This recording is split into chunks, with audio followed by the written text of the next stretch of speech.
Hello. So today I'm going to be looking at Unit 1, Area Study 2, Psychological Development. So we're going to be revising all of the content, but it's going to be condensed.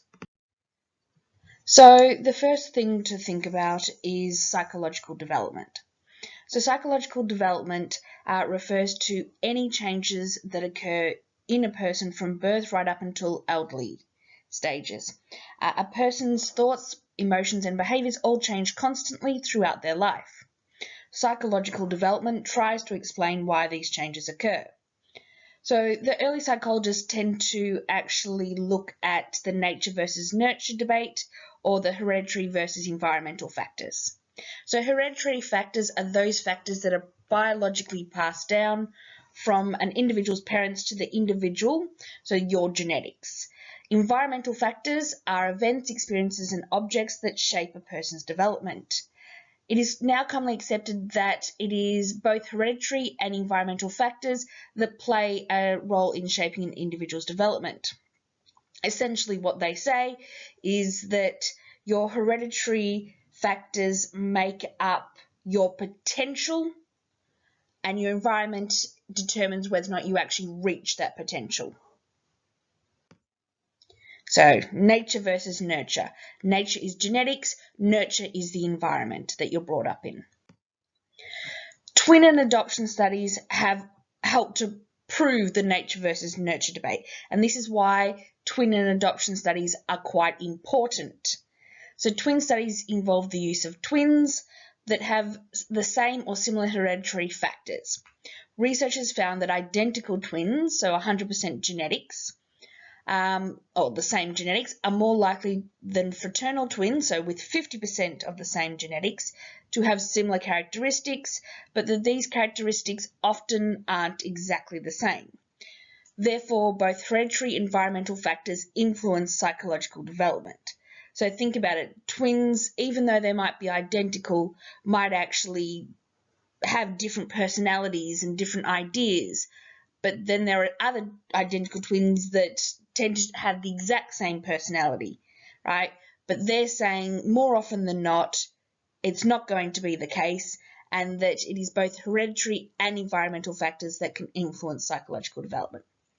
Adoption studies also involved participation of adopted children, and researchers examined the similarities and differences between the child and their biological and adopted parents. The intelligence of a child is more strongly linked to their biological parents rather than their adoptive parents. So what they're saying is that the genetic or hereditary factors determine how intelligent that child is going to be, and it's the environment that determines whether or not they reach that potential. So we're going to move on to critical and sensitive periods. So a critical period is a specific period of time in which an organism is most vulnerable to the absence of certain environmental stimuli. If one eye is kept shut after birth, visual impairment will probably occur. Even if there is nothing wrong with the eye itself, because there was no neurons attached to it, there is a good chance that, or no neurons assigned to it, or they've been reassigned afterwards, then it is no longer going to be used. So imprinting is a great example of critical periods. We do not have imprinting as humans, but animals such as ducks and geese tend to. So a newly hatched mallard duckling will attach to and follow or imprint on the first noisy moving object it encounters after birth. This could be a human. It's usually the duckling's mother. Imprinting will only occur between 13 and 16 hours after birth in the duckling. Therefore, this is known as the critical period for imprinting, so it must happen at that time. Sensitive periods is a specific period of time during which an organism is more responsive to certain environmental stimuli or experiences. They have been described as windows of opportunity for learning because they are the best times for learning to occur. For example, learning your native language. Sensitive periods last up until approximately 12. So if you have, think about Gene Wiley and the fact that she struggled with language afterwards. She was still able to learn it, but it became very difficult for her. So she didn't miss her sensitive periods entirely, but she missed enough of it to cause issues with her language. So this is something to remember, and the underlying section is something that you need to really look at. So sensitive periods happen gradually, and it is the ultimate time in order to learn that particular piece of information. Critical periods start and stop abruptly. So the next one is attachment. So attachment refers to the emotional bond that occurs between an infant and their main caregiver, usually the parents. Attachments formed during infancy, specifically during the first year, are essential for the infant's short-term and long-term emotional development. So you need to have strong, good attachments when you are very young, because this will affect you later on in life. So someone who looked at that was Mary Ainsworth in the Strange Situation test, and she performed a study using the method of the strange situation. The study measured the attachment an infant has with their parent. So the infant and caregiver are taken into a strange room with some toys. Multiple stages of the study are then performed. The caregiver and the infant play to begin with, so that's step 1. In step 2, the caregiver sits while the infant plays, so they're not actually interacting at that point. Step 3, the stranger enters and talks to the caregiver, so it doesn't interact with the child so much. Step 4, the caregiver leaves and the stranger lets the infant play. They only offer comfort if they choose to. Step 5, the caregiver returns and the stranger leaves. Step 6, the caregiver leaves again. The stranger enters again and offers comfort. In stage 8, the caregiver returns and offers comfort. During this procedure, the infant's reaction to the stranger and the caregiver coming and going were observed. Ainsworth identified 3 different types of attachment. Secure attachment. An infant will have a balance between dependence and exploration. So that was about 65% of 1-year-olds. So they have a dependence on their parents, but they're also willing to go off and play. They don't need to be sitting or clinging to their parent at all. Insecure avoidance attachments. Infants will not seek contact with their caregiver and will treat them very much like a stranger. It can be the result of hostile care. This is 20% of 1-year-olds. So this could be someone who, it just becomes problematic because usually it's a home of abuse, which is unfortunate. Insecure resistant attachment. Infants appear anxious when their caregiver is around, but become very upset when separated. The infant may cry to be picked up, but try to squirm free when they are picked up. This is 12% of 1-year-olds. And this is because most of the time their parents haven't been as receptive to their care, and they're actually unsure about their own parent. So yes, they want to be comforted, but at the same time, they don't trust that the person they're being comforted by is actually going to help them. So infants with secure attachments are more likely to be self-confident and have successful relationships as adults. So this is something that you may want to look at. It pretty much goes through the 3 of them. So what do they do when they are experiencing any kind of response when they're with the mother? Behaviour when the mother leaves, so there's some discomfort, unconcerned with her absence, and there's intense distress with resistance. Stranger anxiety, inner secure, you're comfortable with the stranger, comfortable with the stranger, but uncomfortable with the stranger with resistant. Behaviour when mother returns, greeted her positively in a secure attachment, uninterested with avoidant, and rejected her with resistant. And then with the behaviour of mother, it usually, if you're going to have a secure attachment, it means that the mother is usually sensitive and supportive. If it's avoidant, insecure, the mother really has rejected the child or ignored the infant, and resistant is inconsistent. And this means that sometimes they're really, really happy or, attentive to the needs, and other times they ignore them entirely. So it's sort of like a combination of both secure and avoidant reactions from the mother. Now, the fourth one is disorganized attachment. We also look at this in Year 12. So when in the strained situation, the infants would show odd and often contradictory behaviours when reunited or separated from their caregivers. For example, when an infant was reunited with a caregiver, they may seek contact by crawling towards a caregiver, but then turn their head away to avoid eye contact or produce strange behaviours like rocking back and forth. Disorganized attachment has been linked with factors such as postnatal depression and hostile care. However, it has also been seen in normal families, so inappropriate parenting is not always the reason. Unfortunately, it is more often the reason. Factors that affect attachment. British psychiatrist John Bowlby theorised that infants have an inbuilt, biologically programmed primary drive to form an attachment with a caregiver. However, not everyone agrees with that. It's just an idea. Temperament. So different infants can have different temperaments. They're generally classed into 3 categories: easy, happy, regular, feeding, that should be, and sleeping. Difficulty, they're irritable and cry often and slow to warm up, so they're moody and inactive. And the type of temperament, think about it this way: if you have an easy baby, you're going to be more attentive to the child, you're going to be more happy around the child. If the child is difficult, you might reject it. I'm not saying you will, but you can see how temperament would affect the relationship that they'd have with the parent. Early life experiences. As attachments form within the first 6 months, early experiences are very important. The infant is completely dependent on the caregiver, so their responsiveness to the infant's needs is likely to influence the attachment between the infant and the caregiver.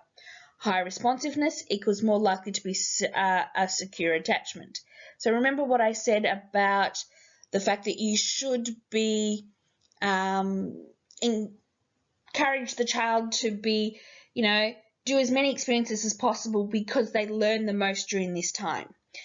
If the parent is more responsive, you are going to have a better attachment style. So the next one is Harlow's experiments on monkeys. This is still about attachment. So in an experiment, Harlow separated 8 infant monkeys from their mothers at birth. Each was placed in a cage with 2 surrogate mothers made of wire. In each cage, one surrogate was covered with cloth, while the other was left uncovered. A feeding bottle was then attached to one of the surrogates, either the wire or the cloth, half and half. It was found that it didn't matter which surrogate mother had the feeding bottle. The infant always spent more time in contact with the cloth mother than with the wire mother. Therefore, contact comfort was more important than food in terms of forming an attachment. Those poor monkeys. So, the conclusion, just so we're making clear, that contact comfort provided by the softness of the cloth covering was more important than feeding in the formation of an infant rhesus monkey's attachments to its mother. So attachment is quite important, and you could generalize this to the wider population. Alright, so the next one is cognitive development, and this was created or at least theorized by Piaget. And he believed that cognitive development is an adaptation of the external world around us. So it means taking in, processing, and using new information to adapt and change.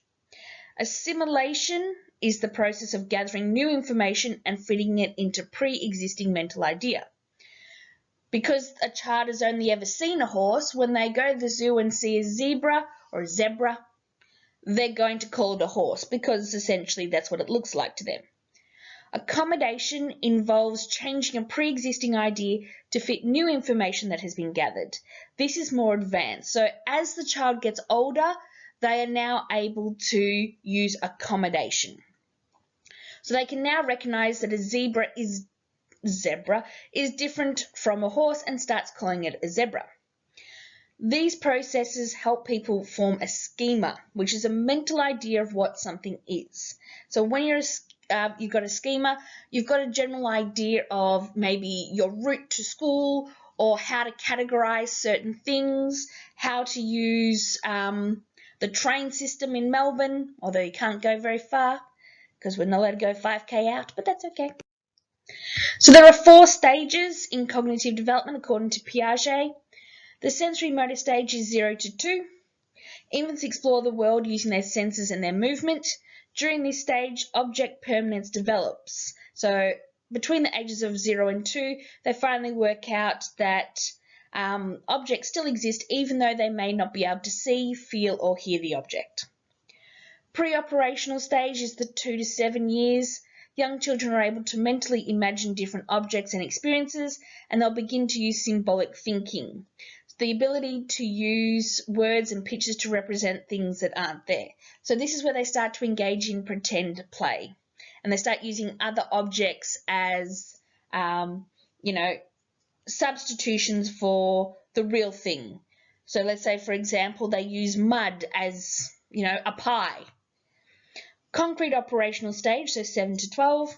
The child can now perform true logical thought and can accurately imagine the consequences of an action without having to perform the action. So they know that if they, throw something off the table in front of their parents, there will be consequences. Children in this stage also understand the conservation of mass and are able to classify objects based on a common feature.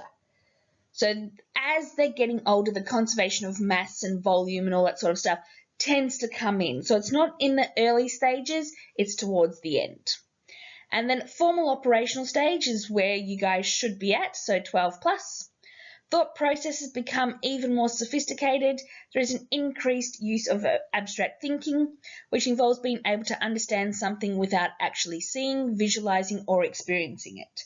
So you have this whole idea that you can use problem solving and you can work it out, even though it might not seem logical.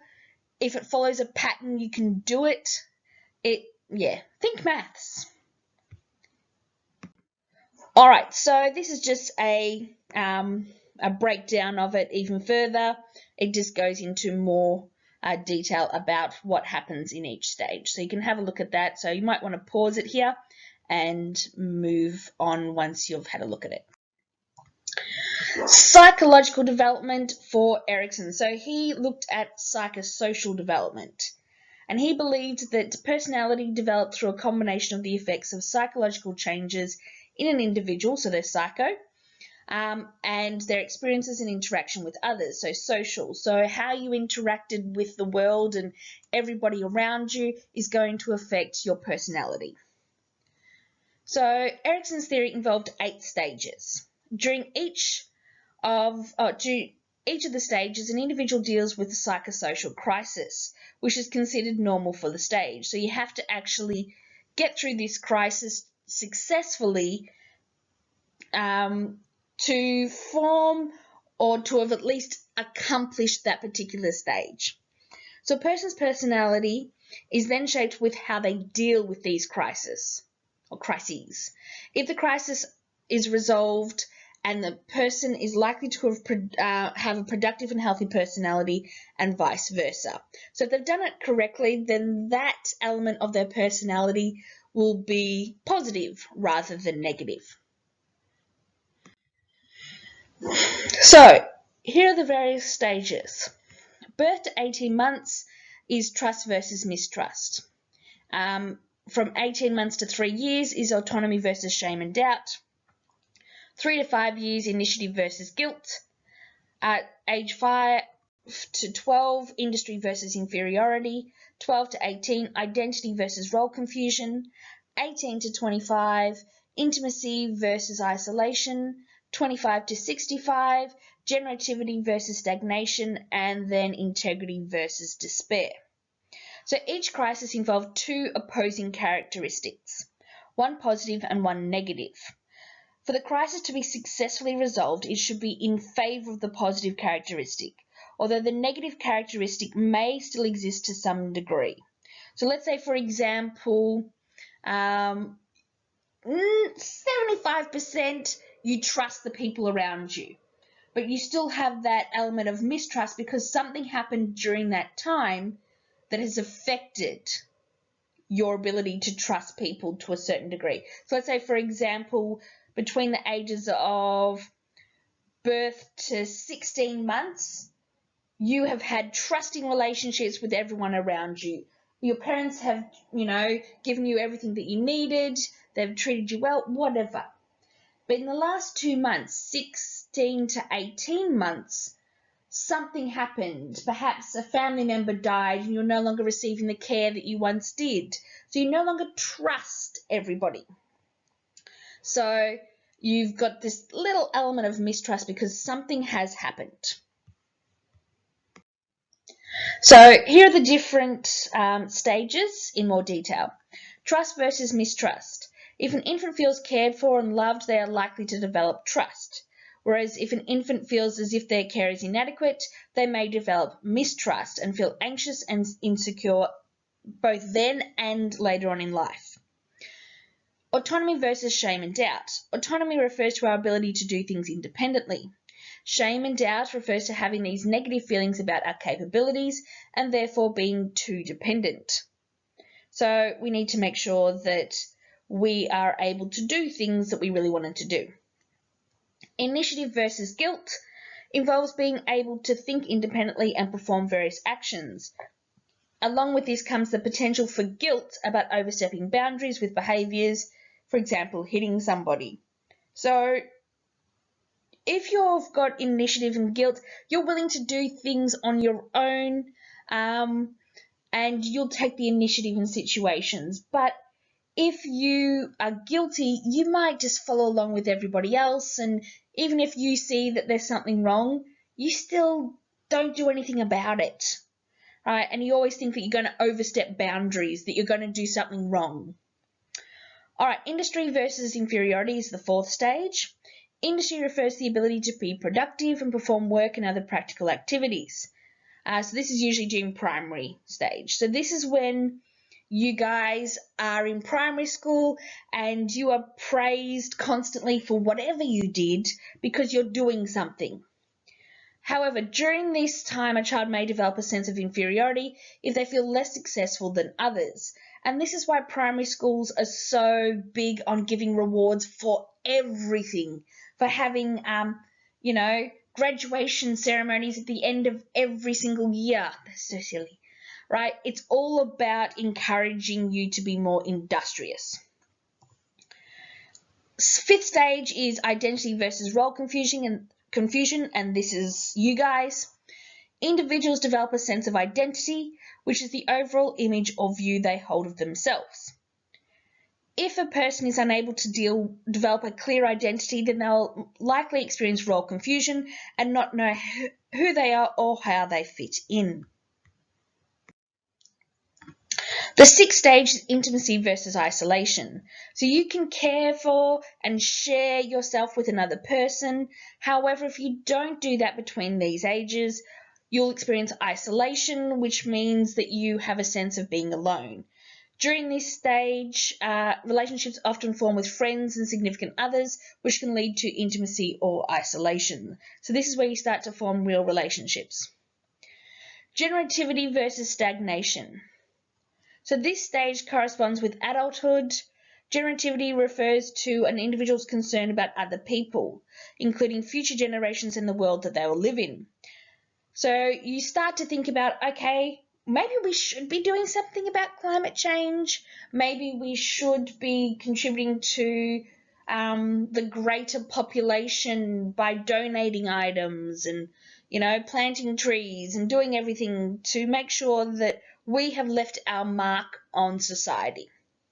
Stagnation refers to boredom, a lack of activity, and concern with personal needs. So you only care about yourself.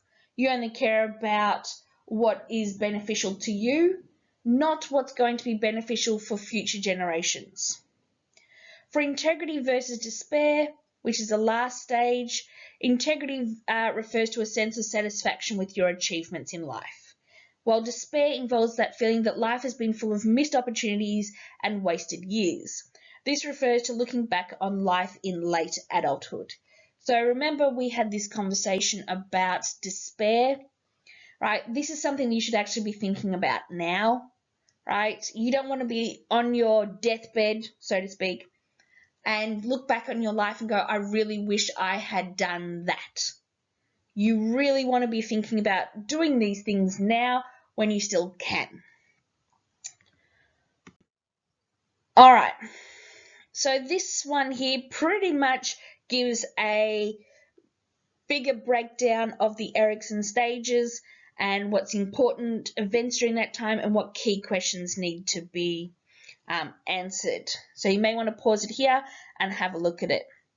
This is actually the last slide, so if you have any questions, don't hesitate to ask.